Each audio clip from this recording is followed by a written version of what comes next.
Hello my friends, Wiggle here. Want to give you some updates on a Monday, first week of May. 2 wheelbarrow loads of basically lettuce, winter lettuce. I chopped it a few times, chopped the tops off, and it's starting to really get ready to go to seed. So I didn't need it to go to seed. Those I had chopped it previously. It sprouts new leaves around it.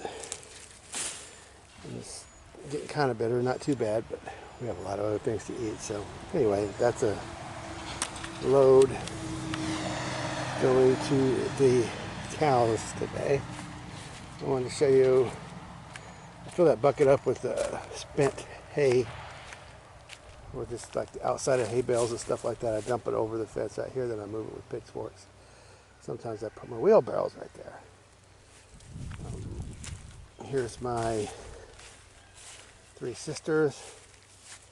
So I'm kind of throwing some loose hay. Doesn't really have manure, some of it does, but not much. It's mostly just dried grass. And I'm just kind of throwing it on the weeds loosely. Like I missed this spot here, kind of. But I'm just kind of trying to just get the corn, beans, and squash. Just giving them a little bit of an advantage over the weeds. See, look how weedy this is right here. This is what it looks like before. And there's after, and that's not really a very good job. I just did it with a pitchfork. It didn't even do anything by hand. It's just throwing little piles with the pitchfork. So you can always do a little better. We can get in there and pick out some of the bigger things. But that right there is cutting down half the competition probably. Even just using the pitchfork and moving through quickly. And then look at all that nitrogen. Anything we do manage to choke out, it's available nitrogen, and it's underneath the mulch, so it doesn't oxidize so quickly. It's going to be in contact with the ground longer, and it's going to just leave more nitrogen. So, and seed was kind of sporadic the way it came up, but I didn't go in and fill in any gaps or anything. I'm just going to let whatever comes up, and just going to accept the holes where there should have been the corn and there's not, or whatever. Plenty of squash came up, so, and I think plenty of beans came up, so I think the corn is the thing that's kind of hit or miss. So there's an update on that anyway. So I'm going to walk over here and, well, I'll just show you the project. It's kind of just an update. Yeah, this Spiny Amaranth. Hate this stuff. It's the worst. So I've been taking a Grub hoe, round eye hoe. Man, you gotta have one of those if you need to chop tough weeds. It just makes life easy. This thing right here, heavy duty. I can see that plantain. You just end it. Well, that plantain will come back, but and so will that Spiny Amaranth. So I'm gonna show you. I'm working on this. What used to be like a produce stand. Those things fold out and make a little roof. I'm putting new white pine floor in here. I took all the treated out because I'm going to extend the deck over there. I can show you that later, but just putting in some white pine. Just putting 1 screw in each board right in the middle. Nothing fancy. So I'm going to make this kind of like my barter area or my local exchange. Like I'm going to bring all the drop pieces from my sawmill, like you cut a board, you know, you're doing a project and you need 4-foot board and you cut your 5.5-foot piece of lumber and then you got that 1.5-foot drop. I got tons of stuff like that. Plus this other unique little crotches and knot holes or whatever, just pieces of lumber I think people would be interested in for crafting.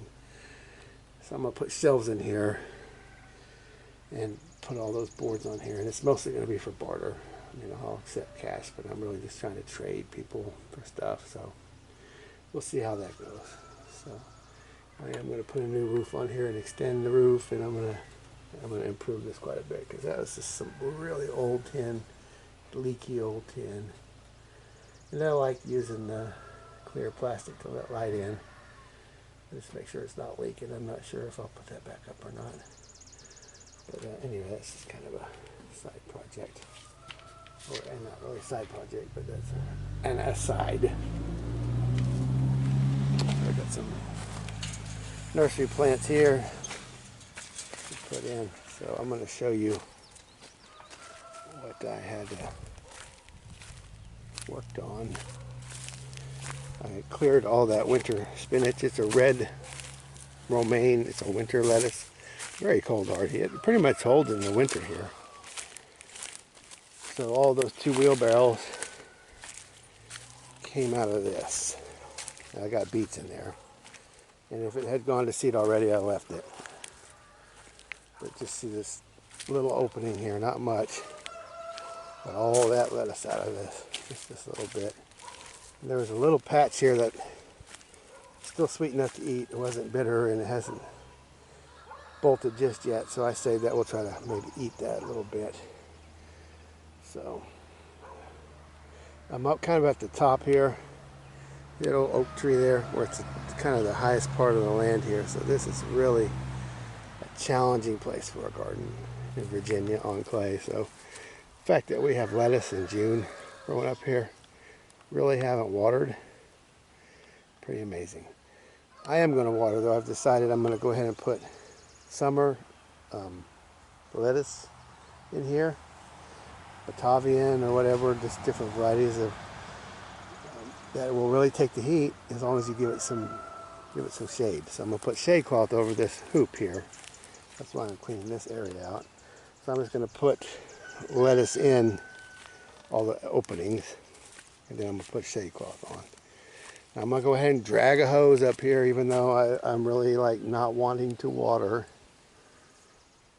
but I'm going to. Even my peppers are suffering, so I know it's dry up here. Put the peppers up this way, they're not even making it. They're down a little bit, they're kind of hanging on. It's just super dry. We're really far behind on rain. So I'm going to go ahead and, I want to show you my old cheap tennis racket or handball racket or whatever. Those white moths, cabbage moths. We try to hit those moths whenever we can with these rackets. We have them laying around. You're working and pow, you try to hit them. And sometimes we kill about 10 a day. We just don't want all those stupid bugs. Oh, here's my yesterday different shot of took my hedge clippers to this row. Only got like 2.5 wheelbarrows, which is about the equivalent. That 2.5 wheelbarrows, I got 2 wheelbarrows out of just this much lettuce. There's a lot more mass, but I also took the whole plant. So we'll see how the spinach and kale rebounds. I think the kale is actually going to do better. So like maybe tomorrow I'll cut those 2 long rows. Let's see all the kale here, all the spinach here. We'll just want to see how it went. I might cut it shorter or whatever. It's just an experiment. So radish greens are getting ready to harvest, and I'm going to feed those to the cows as well. My borage is going crazy. Strawberries are doing surprisingly well considering there's no rain. And down there is overwintered tomatoes. Down here is ones I bought them from a nursery. Rather than doing the seedlings and all of that, I think it's just better. That one got broken. I think it's just better to buy the little 4-packs.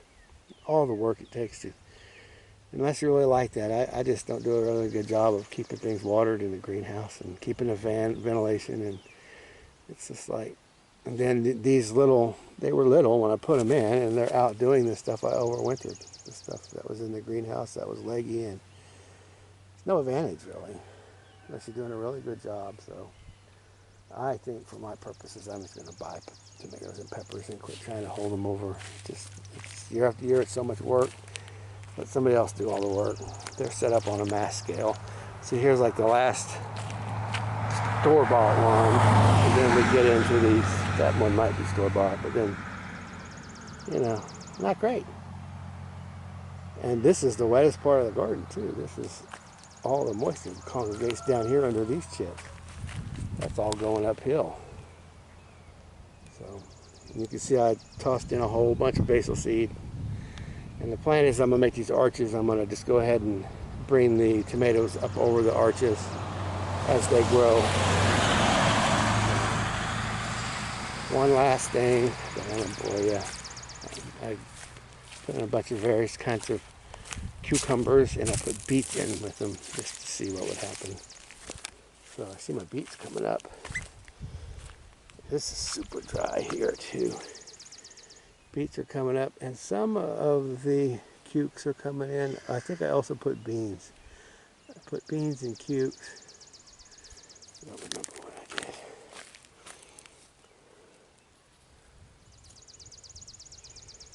But, yeah, I see a few cukes popping up, but you don't need many. So again, my potato patch, it's like 2.5 feet tall there, maybe 3. Well, I think that post is 3, so maybe 2, over 2 feet in some spots. I'm not sure, but we're going to keep piling it up. You see how the foliage is coming up? We even got a flower on that. We just keep burying these things. We drive up to a little trailer and just put as much hay down as possible, and we'll just see how many potatoes we get. So anyway, I wanted to show you all that. So this is Wiggle out. Thanks.